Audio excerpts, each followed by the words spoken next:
So the next phase of our design would be estimating scale and constraints. Like we learned in our back of the envelope lecture, the population of US is 350 million. Now let's assume that around 60% of the population uses Uber and the rest 30% may be using other apps or may not be using any app at all, like in rural areas or the elder folks. So 60% of 350 million would boil down to around 200 million. Now, known that Uber has customers all over the world and not just US, we can assume that the customer base to be about 50% more of that in US, considering that it has a heavy customer base in some heavy populated countries like India. Note that this number is quite off than actual Uber's customer base, but that doesn't really matter. All that matters is how you approached this number and how believable it is. So this sums up as 300 million customers. Since the drivers would be significantly less than customers, let's assume we have 1% drivers of this number. So which would boil down to 3 million drivers only. Now don't forget that total users and total daily active users, aka DAU, are practically very different. So for Uber, DAU would mean people who need ride every day, like people with jobs mostly. So that would comparatively be a really small number. So let's assume that only 5% of customers are active daily. That would come out to be about 15 million DAU. But now, should we assume that the same percentage will make sense for drivers? No, it wouldn't, because this is indeed their full-time job. So a good number like 30% may make more sense for drivers. So we are looking for 1 million DAU for drivers. But remember that one driver can't work 24 into 7 hours.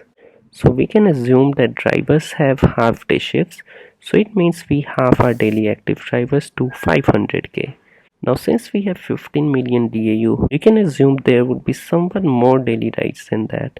So let's assume 20 million daily rides. Now a good system design should always factor in the possibility of spikes. It could be festivals or an event or anything. So the number I refer to is multiplying the current numbers by 5. So on a spiky day, we could be looking at 100 million rides. So now let's see how many requests we need to handle per second. We have 500k active drivers at the moment and need to send location every 3 seconds. So we need to handle 160k requests per second on average. Note that this is on average. Some days our systems could spike, and assuming that we could get a load of 5 times, we should design our system to handle up to 800k requests per second. Now if this data is to be persisted in dB, we are looking at as much as 800,000 dB updates per second. So later on, we'll see how to design a dB to handle these many requests. These were the write requests. Let's see how many read requests do we need. We have 15 million active riders a day. Suppose that each user opens app 5 times a day. So we are looking at 75 million app opens a day. With a refresh interval every 5 seconds, we'll have 12 refreshes per minute. Now, if on average per user session is 1 minute, it means each user will refresh 12 times in the day.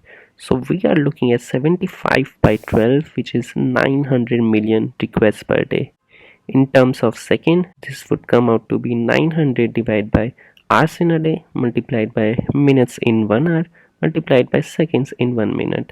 Like we learned in the back of the envelope chapter, we can round off 24 by 36 to 1000. So this would give us 10 to the power of 5. So eventually we are looking at 9k requests per second.